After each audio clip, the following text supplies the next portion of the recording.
তাদেরকে পুরস্কার দেওয়া হলো।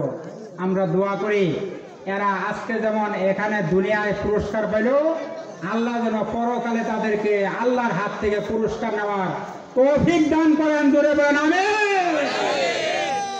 সম্মানিত হাজরিন, বলতেছিলাম ওই 60 জন নাজরানের খ্রিস্টান মদিনার এই দৃশ্য দেখে আজানে মুহাম্মদ সাল্লাল্লাহু আলাইহি ওয়াসাল্লাম কেমনে দুনিয়াটা কব্জ করছে এই কথা বইলা রাসূলের নামাজ শেষ। এদের প্রতিনিধি দল লিডার তাই রাসূল সাল্লাল্লাহু আলাইহি ওয়াসাল্লামের সঙ্গে সাক্ষাৎ করছে। হুজুর, আপনার সঙ্গে আমাদের নাজরান থেকে 60 জন খ্রিস্টান আসছে দেখা করার জন্য। জুরে কোন সুবহানাল্লাহ। 60 জন। আল্লাহর হাবিব সাহাবীদেরকে বলেন, সাহাবীরা এরা অনারেবল গেস্ট, সম্মানিত মেহমান, এদেরকে আমি কোথায় বসতে দেই? আমার তো ভালো কোনো বালাখানা নাই, ভালো কোনো ঘর নাই, বড়া ভালো কোনো বালাখানা নাই, কোথায় বসতে দেই? এক সাহাবী বললেন, হুজুর আপনি এদেরকে পাহাড়ের ছায়ার ভিতরে নিয়ে বসেন। আল্লাহ হাবিব বললেন, না, বসা যাবে না। আরেক সাহাবী বললেন, হুজুর আমার খেজুরের বাগান আছে, খেজুরের চাকায় বিছায় দেই, তাদেরকে নিয়ে এখানে বসেন। আল্লাহ হাবিব বললেন, না, বসা যাবে না। তাহলে কি করব? খাদেমের কাছ থেকে চাবিটা নিয়ে আল্লাহর হাবিব মসজিদে নববীর দরজার তালা খুলে 60 জন খ্রিস্টানকে মসজিদে নববীর মধ্যে বসাইয়া সেখানে পয়সা আলাপ করলেন। জোরে বলেন সুবহানাল্লাহ। আল্লাহ রসুলের কাছে ইহুদি খ্রিস্টান কোনো পার্থক্য ছিল না। সম্মানিত হাজরিন, আমার পূর্বের বক্তা সুন্দর কথা বলছেন, তার কথার সঙ্গে তাল মিলিয়ে বলি, আজকে ইহুদি খ্রিস্টান কাফেররা আমাদের ইসলামের যত ক্ষতি না করছে, মুসলমানরা তার চেয়ে বেশি ক্ষতি করছে। ঠিক না বেশি? ইহুদি খ্রিস্টান শত্রু, এটি তো চিনা যায়। মুনাফেক যদি ওটি কি চিনা যায় বলেন তো? যার ভিতরে এক বাইরে আরেক, এরে কি কয়? ভিতরে এক বাইরে আরেক, এরে কয় মুনাফেক। এরা রাসূলের জীবনে সবচেয়ে বেশি ক্ষতি করছে। ঠিক না বেঠিক বলেন? আল্লাহর হাবিব বলেন, আয়াতুল মুনাফিকে আরবা, 4টার আলামত পাওয়া গেলে লোকটা মুনাফেক। 1 নম্বর আলামত হইল ইজা তুমিনা খানা, যখন তার কাছে আপনি কোনো আমানত রাখবেন খেয়ানত করবে। ওয়াইজা আহাদা গাদারা, যখন তার কাছে সে কোনো ওয়াদা দেবে ওয়াদা ভঙ্গ করবে। ওয়াইজা হাদ্দাসা কাযিবা, যখন কথা বলবে মিথ্যা কথা বলবে। ওয়াইজা খাসামা ফাজারা, যখন মানুষের সঙ্গে ঝগড়া লাগবে খালি বকাবকি করবে। এই 4টা আলামত যদি পান, বুঝবেন এই লোকটা হইল মুনাফিক। বাবাজিরা বলতেছিলাম, সূরা ইখলাসের আরেক নাম হলো সূরাতুল মারিফা, ঠিক না? 3 নম্বর নাম হলো সূরাতুস সামাদ। কি নাম? সূরাতুস সামাদ। এই সামাদ শব্দ আছে না কোরআন শরীফে? এর বিপরীত কি? সামাদের বিপরীত সানাম। বিপরীত কি? সানাম মানে মূর্তি, সানাম মানে স্ট্যাচু, মূর্তি। আল্লাহ রসুল বলেন, বুইস্তুলি কাসিল আসনাম, আমাকে পাঠানো হয়েছে মূর্তিগুলিকে ভাঙ্গার জন্য।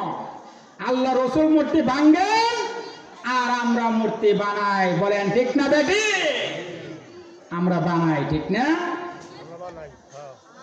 আল্লাহ হাবিবের যুগে এক পত্তলিক ছিল, একটা মূর্তি নিয়ে সারাদিন ঘোরাফেরা করত, বাজারে যাইতো মূর্তি লইয়া, রাতের বেলা শুইতো মূর্তি লইয়া।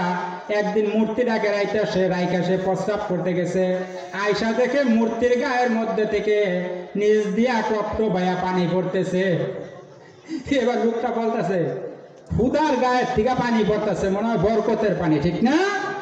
এবার পানিটা একটু আতলে চাটনি দিছে, দেহে pani is not sweeter but bitter, এটা মিষ্টি পানি না, টক পানি। এবার নাজারা এরা জানবে কিতাবে আছে, তার চারপাশে তাকাইলো, ওরা সালা বানে আর কাল বানে, দেখলো 2টা খ্যাক শিয়াল, মতান্তরে 2টা কুকুর। এইটা দেখে তার আর বুঝবার বাদ রইল না, সর্বনাশটা এদিকেই গড়াইছে। এবার মূর্তিটার ঠেক্কান মেরা ঠ্যাং 2টা ভাঙ্গা, পাও 2টা ভাঙ্গা রাসূল সাল্লাল্লাহু দরবারে দিয়ে বলে, হুজুর এতদিন বড্ড ভুলের মধ্যে ছিলাম, হুজুর আপনি আমাকে পড়ায় দেন লা ইলাহা ইল্লাল্লাহ মুহাম্মাদুর রাসূলুল্লাহ সাল্লাল্লাহু আলাইহি সাল্লাম। জিনুকের ভিতর লুকিয়ে থাকে যেমন মতি, জিনুকের ভিতর লুকিয়ে থাকে যেমন মতি, কালেমায়ে শাহাদাতে আছে তেমনি আল্লাহর জ্যোতি, কালেমায়ে শাহাদাতে আছে আল্লাহর জ্যোতি। জোরে বলেন মারহাবা। সম্মানিত হাজিরিন, আলোচনা শেষ দিকে এসে গেছে। আপনাদের কষ্ট হচ্ছে? কষ্ট হচ্ছে না? আমি তো মনে করতেছি বাবাজিরা, আমি ফুলবাড়ি একটা প্রোগ্রাম করে আসলাম মাগরিবের পরে, গলাটাও একটু খারাপ লাগতেছে। তো যাই হোক, প্রতিদিনই তো প্রোগ্রাম করি, কালকেও জামালপুর প্রোগ্রাম করে আসতে। যাই হোক, আমি যেটা বলবার চাইতেছিলাম, আপনাদের দৃশ্য দেখে মনে হইতেছে আপনারা আসলে, আমি যে প্রথমে একটা শব্দ বলছিলাম আল্লাহর ওলিরা কেমন আছেন, মনে আছে? আসলে বাবাজিরা আপনারা আল্লাহর ওলি, কারণ এমন একজন সভাপতি বানাইছেন আপনারা, আল্লাহর ওলি না হইলে এই কাজ করা সম্ভব হইতো না। জোরে বলেন আলহামদুলিল্লাহ। হুজুরের সামনে বৈশা রয়েছে, আমার মনে হয় ফজর পর্যন্ত বৈশা থাকতে আপনারা রাজি আছেন, ঠিক না বেটি? সম্মানিত হাজির, এই সূরা রাসূল তাবুক যুদ্ধে গেছেন। তাবুক যুদ্ধে কোথায়? হুজুর আসতেছেন, আমি শেষ করতেছি। তাবুক যুদ্ধ, সিরিয়া একটা জায়গার নাম তাবুক, যুদ্ধ করতে গেছে রসুল। রসুলের উপস্থিতির কথা শুনে মুনাফেক কাফের সব বিদায়। কারণ আল্লাহ রসুল যেখানে উপস্থিত থাকতেন সেখানে কোনো কাফের মুশরিক 1 মাইলের ভিতরে অবস্থান করতে পারত না। রসুল বিনা যুদ্ধে তাবুক জয় করলেন। যুদ্ধ জয় করা জিবরাইল আমিন এসে বলতেছে, ইয়া রাসূলুল্লাহ, আপনার সাহাবী মুআবিয়া ইবনে মুআবিয়া আল মুজানি মদিনায় ইন্তেকাল করছেন। আল্লাহর হাবিব বললেন, ইন্না লিল্লাহি ওয়া ইন্না ইলাইহি রাজিউন। হুজুর 1 মিনিট সময় নিন। আল্লাহর হাবিবকে জিবরাইল আমিন এই কথা বলার সঙ্গে সঙ্গে আল্লাহর হাবিব দোয়া করলেন। তাবুক সিরিয়া দেশের নাম শুনেন না? আল্লাহর হাবিবের আসতে অনেক সময় লাগবে। সাহাবীদেরকে বললাম, সাহাবীরা আমরা চলো গায়েবানা নামাজ পড়ে ফিরি। সাহাবী হুজুর গায়েবানা জানাজা পড়ার জন্য কাতার বন্ধ হয়েছেন। সঙ্গে সঙ্গে জিবরাইল আমিন 1,40,000 রহমতের ফেরেশতা লইয়া আল্লাহর হাবিবের পিছনে 2টা কাতার কইরা জানাজায় দাঁড়াইয়া যান। আল্লাহর হাবিব জানাজা শেষ করলেন। জিবরাইলকে ডাক দিয়ে বলেন, জিবরাইল, কোন জানাজায় তো তুমি এইভাবে ফেরেশতার বহর লইয়া আসো না, আজকে কেন তুমি এইভাবে ফেরেশতার বহর নিয়ে আসলা?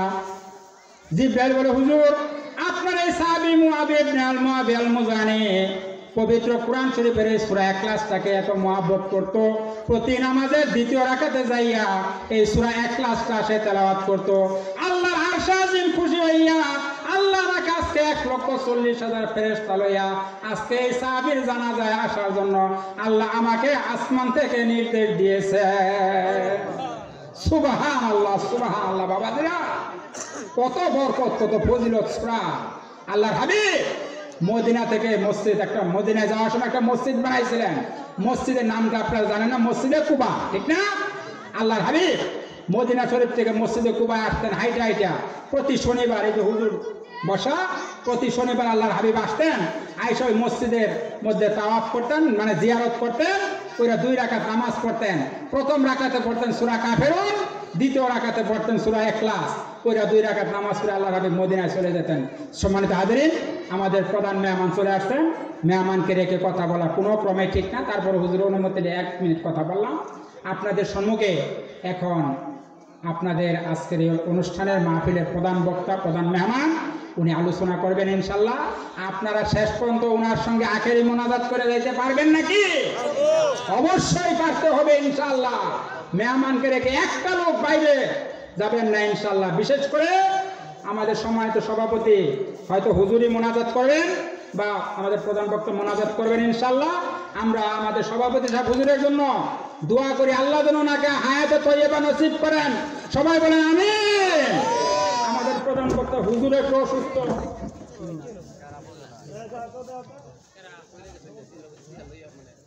ওইদিকে পড়ে কোনো সমস্যা হয়েছে না, আলহামদুলিল্লাহ। জি, আমাদের প্রধান বক্তার জন্য আমরা হুসাইন আজাদ সাহেবের হুজুরের জন্য আমরা দোয়া করি, আল্লাহ যেন ওনাকে দিনের খেদমতের জন্য আরো বেশি বেশি কবুল করেন। সবাই বলুন আমিন। নারায়ে তাকবীর। দিন ইসলাম, দিন ইসলাম। ওয়া আখিরু দাওয়ানা আলহামদুলিল্লাহি রাব্বিল আলামিন। আসসালামু আলাইকুম ওয়া রাহমাতুল্লাহি ওয়া বারাকাতুহু।